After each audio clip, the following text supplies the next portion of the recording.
PTI के voter हार गए या उनके साथ हाथ हो गया? इमरान खान हार गए या नहीं, ये सब मैं जानूंगी। सर मुझे बताएं क्या माजरा है?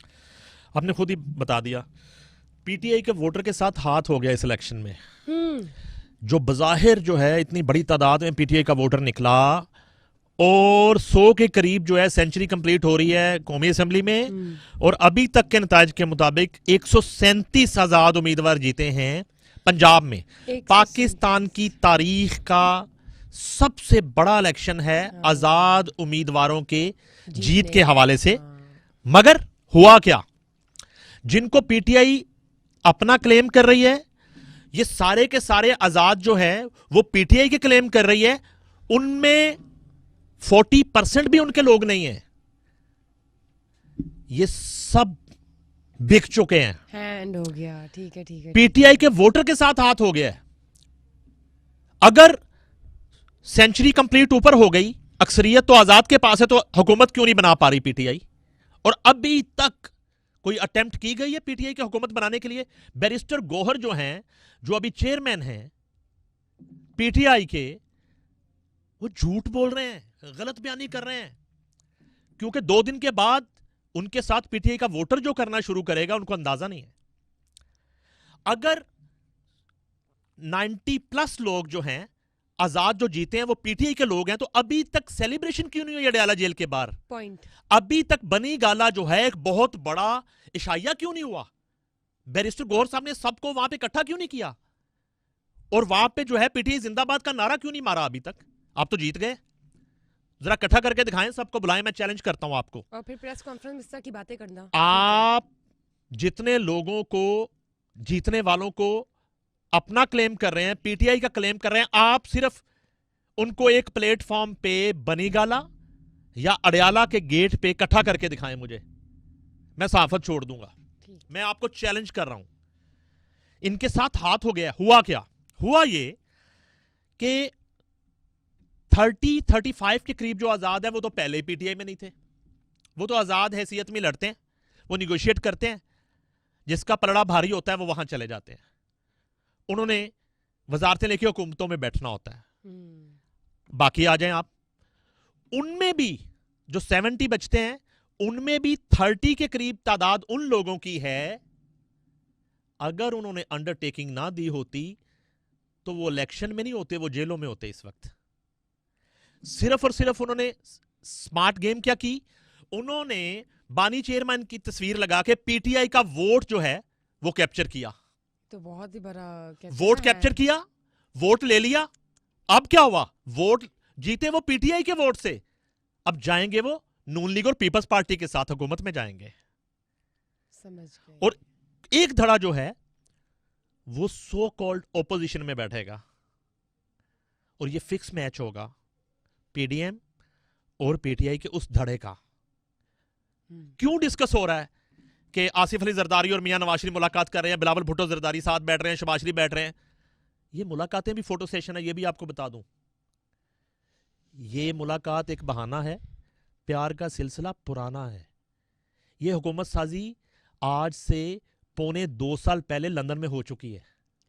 बहुत बड़ी बात कर दी आपने इस वक्त। और तो मैंने live छोटी हैं। बात कब की है इससे पहले? आपने जो बता बुशरा, दिया मैंने ना कभी इस अगर छोटी बात की, live मैं session माफी में। मांगता हूं आपसे, अगर नहीं, इससे नहीं, पहले please। कभी मुझसे गलती हुई। आपने जो लाइव सेशन में ये बातें कर दी है ना, मैं तो हैरान की हैरान रह गई कि इतना बड़ा हैंड हुआ है पीटीआई के साथ। बहुत बड़ा हैंड हुआ लग है। रहा था कि सारे के सारे जो है पीटीआई लीड करिए आजाद उम्मीदवार बनके मेजॉरिटी, मैं लेकिन ये तो नहीं हुआ।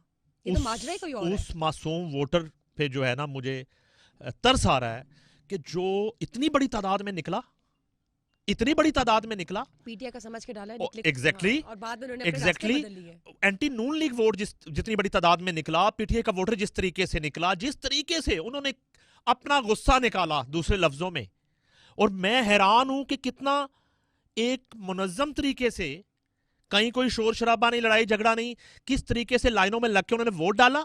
और नतीजा क्या निकला? नतीजा यह निकला कि उनका वोट बिक गया। तो मुझे ये होता है कि अवाम इससे कोई एक्शन या रिटेलिएशन या कोई ऐसा तो नहीं लगता आपको अवाम की तरफ से देखें, कोई एक्शन आ सकता है? ये एक एतमाद का रिश्ता था, एक ट्रस्ट का रिश्ता था, एक भरम का रिश्ता था जो टूट गया।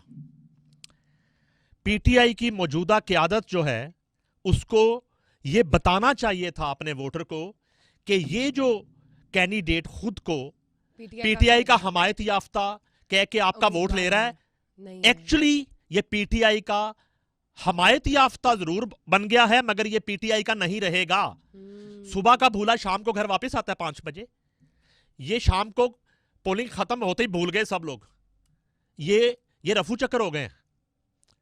ये वो परिंदे हैं आजाद, मोस्टली वो परिंदे हैं जिनके पर काट दिए गए हैं और वो आजाद है, उड़ नहीं सकते मगर आजाद है। ये बहुत बड़ा धोखा हुआ है पीटीआई के वोटर के साथ, नंबर 1। नंबर 2, अब एक जो ऑप्टिक्स की गेम हो रही है, जो फोटो सेशन हो रहा है कि बहुत बड़े ब्रेन जो हैं वो सर जोड़ के बैठे हैं हुकूमत साजी के लिए, हुकूमत साजी होगी।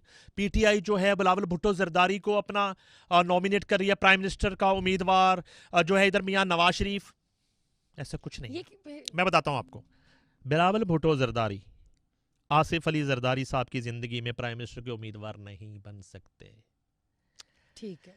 निगोशिएशन में मेरे पास जो इतला है, आसिफ अली जरदारी बिलावल भुट्टो की वजारत उज़्मा की बात नहीं करेंगे, वो अपनी सदारत की बात करेंगे।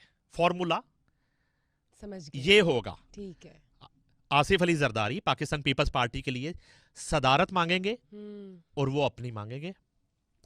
इधर सूरत हाल ये है कि सादा अक्सरियत ना होने की वजह से मे भी मियां नवाज शरीफ जो है वो प्राइम मिनिस्टर के उम्मीदवार ना हो। सूरत हाल वहां भी यही थी। अगर नंबर अच्छे आ जाते वो होते। अब ये हो सकता है क्योंकि मियां नवाज शरीफ ने ये जो इलेक्शन लड़ा है वो अपने लिए नहीं लड़ा, वो मरियम नवाज साहिबा की पॉलिटिक्स के लिए वो पाकिस्तान आए, उनको प्राइम मिनिस्टर बनाना उनका ख्वाब था। फिलहाल शायद वो प्राइम मिनिस्टर के हवाले से पूरा ना हो सके, मगर शहबाज शरीफ अगर प्राइम मिनिस्टर के उम्मीदवार होते हैं तो मरियम नवाज वजीर आला पंजाब की उम्मीदवार हो सकती हैं। नंबर्स देखें ना आप, 138, जब मैं आपके पास आया था 137 थी, अभी मुझे मैसेज आया 138 हो गई हैं मुस्लिम लीग नून की पंजाब में सीट्स, राइट। ठीक है। 137 आजाद हैं, जो कि आजाद नहीं है, आजाद उर्फ गुलाम है मोस्टली, समझ गए, राइट। ठीक है। पीपल्स पार्टी 10, काफ लीग 8, ठीक है। 137 पे 30 के करीब रिजर्व सीट मिलेगी इनको, ये बनेगी 167। 3 अकलीती सीट होंगी 170, 10 पीपल्स पार्टी की मिला के 180, काफ लीग की 8 मिलती है 188, 186 से वो हुकूमत बना लेंगे आराम से मुस्लिम लीग नून यहाँ पे। सही है, ठीक है, समझ गए। ये बड़ी सादा सी कैलकुलेशन मैंने कैलकुलेशन है, अपने नाजरीन को बताई है, आपके सामने रखी है। ठीक है, ये बड़ी सादा सी, नहीं अच्छी बात है, हमारे व्यूअर्स को समझ आना चाहिए कैलकुलेशंस के बेस पे। एग्जैक्टली, ये बड़ी एक सादा सी मैंने आपको फॉर्मेशन बताई है पंजाब की। पंजाब में तो क्लियरिटी है। अब ऊपर क्या जमा तफरीक होती है, कितने आजाद चाहिए। ये जो है ना आजाद की खरीदो फरोख्त, इतने आजाद नहीं चाहिए मुस्लिम लीग नून और पीपल्स पार्टी को हुकूमत बनाने के लिए, क्योंकि एमक्यूएम तो पहले ही आपके साथ बैठी है और एमक्यूएम बड़ा अच्छा स्कोर अभी तक एमक्यूएम का जा रहा है। मुस्लिम लीग नून पीपल्स पार्टी चुकी है बहुत अरसा पहले, मैंने आपको बता दिया। प्रॉब्लम क्या आ रही थी, ऑपोजिशन नहीं बन पा रही थी फैसला साजों से, फैसला साजों से ऑपोजिशन नहीं बन रही थी। माकूल ऑपोजिशन, अच्छे बच्चे, माकूल ऑपोजिशन वो नहीं बन रही थी। इस वक्त हुकूमत से ज्यादा ऑपोजिशन बनाने पे काम चल रहा है। और ये जो मुलाकात हो रही है जी, आसिफ अली जरदारी लाहौर पहुंच के मियां शहबाज शरीफ उनसे मुलाकात करे, बिलावल भुट्टो से कह दिया, क्यों कि बिलावल भुट्टो के बगैर आसिफ अली जरदारी साहब कोई फैसला अब नहीं करते। बिलावल भुट्टो बड़े हो गए तो उनको फौरन बुलाया, वो सखर से कल रात ही लाहौर पहुंचे, उनको उस मीटिंग में बिठाया गया। और वो मुलाकात कहां पे हुई, ये बड़ी मजे की बात है, बताइए। निगरान वज़ीर-ए-आला पंजाब मोहसिन नकवी साहब के घर पे मुलाकात हुई और कल रात हुई है जी। अब ये ताने बाने आप चेक करिए, अब समझ आया कि वो अचानक से निगरान वज़ीर-ए-आला पंजाब कैसे बने। अब समझ आया आपको, सब समझ गए। बताती क्यों नहीं, जब समझ आ जाता आपको तो। आपकी ये जो स्माइल है ना कि मैं न्यूट्रल ना रहूं, नहीं न्यूट्रल जो है ना उनसे, भाई मैं न्यूट्रल के बारे में कोई बात नहीं कर सकता। सलूट है, मैं तो अपने सलूट है न्यूट्रल को, सलूट, जिगरा चाहिए होता है आपको। I love your neutral, being neutral. मैं इलेक्शन कमीशन को ट्रिब्यूट पेश करना चाहता हूं जी। और एक उनसे गिला करना चाहता हूं। ट्रिब्यूट इस बात पे कि शफाफियत जो है वोट काउंट के हवाले से, उस पे मैं उनको ट्रिब्यूट पेश करता हूं कि जो वोट पीटीआई को पड़ा वो काउंट हुआ, ठीक। जो मुस्लिम लीग नून को पड़ा वो काउंट हुआ, जो पीपल्स पार्टी को एमक्यूएम को पड़ा, जमात इस्लामी को पड़ा, वो काउंट हुआ। कोई कुछ भी कहे, वो काउंट हुआ। मगर गिला इस बात का है कि आपने तो कहा था 8 फरवरी को इलेक्शन होंगे, लेकिन शुरू आपने 9 को किए। 8 को तो जस्ट पोलिंग और फेस्टिवल हुआ, हाँ लेकिन इलेक्शन तो 8 की रात 12 बजे के बाद शुरू हुआ। ये क्यों किया आपने? ये गिला है मुझे इलेक्शन कमीशन से। जब 8 को कहें तो 8 को ही होना चाहिए था ना। ये गलत किया ना आपने, 9 को शुरू कर दिया इलेक्शन। वो तो हम सबके सामने 8 है। फरवरी को होता तो नताइज कुछ और होते, लेकिन 9 फरवरी वाला इलेक्शन हमें पता ही नहीं था, किसी को भी नहीं पता था 9 को इलेक्शन होना है। समझ गए? रिजल्ट्स दोपहर को आ रहे हैं और अब तक मेरे ख्याल से कुछ तो इलेक्शन नताइज रुके हुए हैं। मोरूसी सियासत के हवाले से पाकिस्तान की तारीख का बदतरीन इलेक्शन था। कैसे? मोरूसियत जो है ना, वो सर चढ़ के बोली। मैंने पहले भी आपसे डिस्कस किया था, जान की अगर मान पाऊँ तो आइंदा हुकूमत बन रही वफाक में, तो जान की मान पाऊँ तो उनके बारे में बात करने लगा हूँ। शरीफ खानदान जी। शुरू हुआ, मियाँ नवाज शरीफ, ये लाहौर की सीट्स बता रहा हूँ, शहबाज शरीफ, मरियम नवाज, हमजा शहबाज शरीफ, आगे खोखर खानदान शुरू हो गया। अफजल खोखर, सैफुल मलूक खोखर, फैसल खोखर, इरफान शफी खोखर। सीट्स खत्म, 3-4 बची, वो आपने इधर उधर बांट दी। आगे चलें, फैसलाबाद में क्या हुआ? राना सनाउल्ला दामाद, आबद शेर अली वालद अब्बा जी, तलाल चौधरी अब्बा जी। जब इस तरह टिकट्स देंगे फिर रिजल्ट ऐसे ही आएंगे। आपको पता है फैसलाबाद में क्या हुआ है?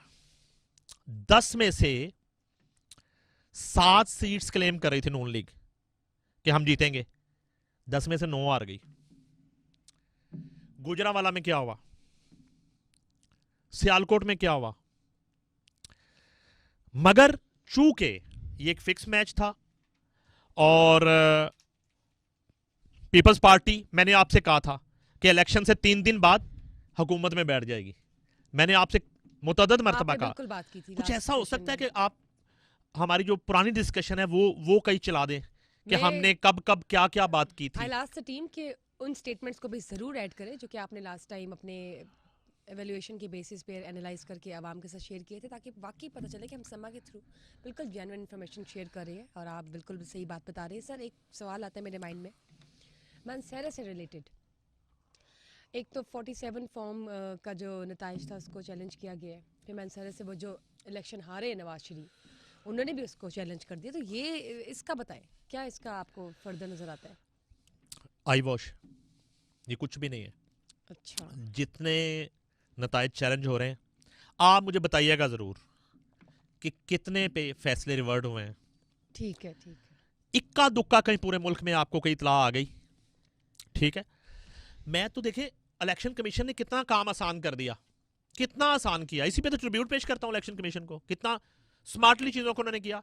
क्या किया? एक एनए के हलके में 350 प्लस पोलिंग स्टेशंस हैं।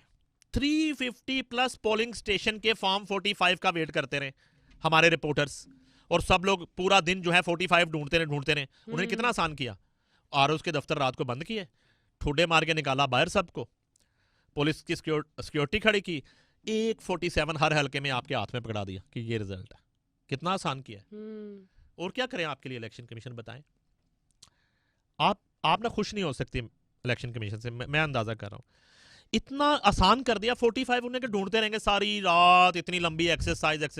दरवाजे बंद करो, सबको बाहर निकालो, एक फॉर्म 47 तमाम हलकों का थमा दो, रात को प्रेस रिलीज करते जाओ 47 47 47। अब हुआ क्या? सरप्राइज जो है बड़ी जगह पे आए। राना सनाउल्ला हार गए, खुरम दस्तगीर, आबद शेर अली, ये बुर्ज उल्टे ना सारे। शेख रुहेल, शेख रुहेल असगर, ख्वाजा साद रफीक, बुर्ज उलट गए सारे। हाँ जी, बिल्कुल। ये कोई सोच भी नहीं सकता था कि इनके साथ ये होगा। मगर इनमें मोस्टली जो है वो जिमनी में वापस आ जाएंगे। मैं आपको बता देता हूँ, राना सनाउल्ला का अभी से अरेंजमेंट हो रहा है शहबाज शरीफ एक सीट छोड़ेंगे और कसूर वाली मेरा ख्याल छोड़ेंगे, लाहौर वाली रखेंगे। लाहौर थोड़ा टफ था इस दफ़ा उनके हवाले से, और बड़ी मुश्किल से शहबाज शरीफ ने वो सीट निकाली। और चूँकि वहाँ लीड कसूर में लीड बड़ी है, और ज़िमनी जो है वो 90% हुकूमती उम्मीदवार ही जीतते हैं, तो राना सनाउल्लाह को ज़िमनी में वापस लाया जाएगा। इसी तरह आबद शेर अली भी ज़िमनी में वापस आने की अटैम्प्ट करेंगे, खुरम दस्तगीर है वो अटैम्प्ट करेंगे, ख्वाजा साद को मौका दिया जाएगा, और शायद दूसरे ज़िला के जो लोग हैं वो उनको अपने ज़िले की बजाय किसी दूसरे ज़िला में भी लड़ाया जा सकता है। जैसे शाहिद खाकान अब्बासी, आपको याद होगा जब उन्हें प्राइम मिनिस्टर बनाना था तो वो जो है यहाँ से लड़े थे 118 से, मरी से आके, उनका हल्का मरी है, हमजा शहबाज वाली सीट पे, छोड़ी हुई सीट पे वो लड़े थे। तो इस तरह की सूरत हाल है। पंजाब में बासानी नून लीग हुकूमत बना लेगी। हाँ, वजीर आजम जो है वो आपको फिर नवाज शरीफ नहीं बनते दिख रहे? इस बात को हम इस तरह कर लेते हैं कि शरीफ खानदान में से ही दोनों कोई हो भाइयों में से सकता है। एक होगा नवाज शरीफ। ये देखें, आपकी इस बात में भी एक बहुत बड़ा सवाल है। आज जब आप हुकूमत बनाने की पोजीशन में आए हैं तो शरीफ खानदान के अलावा किसी का नाम डिस्कस ही नहीं हो रहा कि उन्हीं में से कोई होगा। किसी कारकुन को वजीर आजम बनाने के लिए उसकी राह हमवार नहीं की जा रही, ना ही कोई अंडर डिस्कशन है। इसी तरह आप पीपल्स पार्टी की बात करें तो वजारत उज़्मा के लिए या बिलावल भुट्टो का नाम आ रहा है या सदारत के लिए आसिफ अली जरदारी का नाम आ रहा है, वहां भी किसी कारकुन का नाम नहीं आ रहा। तो एक बात बताएं ना कि कल जो इन्होंने प्रेस कॉन्फ्रेंस की और मीडिया से गुफ्तगू की नवाज शरीफ साहब ने एज अ वजीर आजम, तो वो इतना वाई सो इन हरी, इतनी जल्दी क्यों, जबकि अभी तक तो डिसाइड नहीं हुआ ना फिलहाल हुकूमत? हरी, वो तो लेट है। आपको 2013 का इलेक्शन शायद याद नहीं है, आप उस वक्त 5 क्लास में होंगी। ये जो है उन्होंने बालकोनी पे आके 9 बजे खिताब फरमा दिया था, स्पीच कर दी थी 9 बजे। ये 180H हम लोग वहां पे मौजूद थे, और अभी 30% रिजल्ट्स भी नहीं आए थे, और उन्होंने बतौर वजीर आजम खिताब फरमा दिया था। और उन्होंने इलेक्शन डे पे ये करनी थी स्पीच, चूंकि रिजल्ट्स रुक गए और बहुत स्लो आ रहे थे और उन्हें थोड़ी सी अभाम था, पिक्चर क्लियर हो नहीं रही थी। मैं किसी तरह की नेगेटिविटी में नहीं जाना चाहता, अरेंजमेंट्स क्या थे नहीं थे। मैं तो कहता हूं कि इलेक्शन कमीशन ने अपने ताई एक शफाफ इलेक्शन करवाने की कोशिश की पाकिस्तान की तारीख में। मैं ये क्लेम करता हूं कि वोट अगर बिल्कुल शफाफियत के साथ काउंट ना होता तो इतनी बड़ी तादाद में आजाद उम्मीदवार और पीटीआई के हमायत याफ्ता उम्मीदवार कामयाब ना होते। ठीक राइट? है, वो भी चले ऑब्वियस है, वो ठीक है। बात अच्छा, settled ये है, खिताब हाँ। उन्होंने फरमाना था 8 फरवरी की रात को। हमें इतला आई कि शायद वो 9 बजे खिताब कर दे। वो आके बैठ गए, जाती उमरा से निकले सारी फैमिली, मरियम नवाज साहिबा, नवाज शरीफ, शहबाज शरीफ, हमजा, सब लोग 180 लेकिन इकट्ठे हो वोट गए। काउंट तब तक मुकम्मल तो नहीं हुआ था ना? नहीं नहीं, वो तो इतना प्रोसेस इतना स्लो रहा इस दफा हम्म, कि वो थोड़ी उसमें कंफ्यूजन में चले गए। जी जी। और वो फिर उन्होंने उस दिन खिताब नहीं किया। फिर 9 तारीख को, चूंकि असल इलेक्शन 9 को था, तो वो फिर 9 को जब मतलूबा नताइज उन्हें कहीं पे नजर आए, थोड़ी क्लैरिटी आई, तो उन्होंने फिर आके उसी तरह से वो आए, उसी तरह से लोगों को जमा किया गया, उसी तरह से जो पाकिस्तान के फायरवर्क्स, बड़े फायरवर्क्स प्लेयर है जी। शाहिद भट्ट, उन्होंने आतिशबाजी का मुबारकबाद अरेंज दी किया और सारा और कुछ, फायरवर्क्स हाँ जी। हुआ और मिठाइयाँ तकसीम हुई और पूरा एक फोटोशूट जी, हुआ, जी। और उन्होंने आके अपना मंशूर बताया और अपना रोड मैप बताया और प्लान बताया और पाकिस्तानी कौम को एक खुशखबरी दी। जी।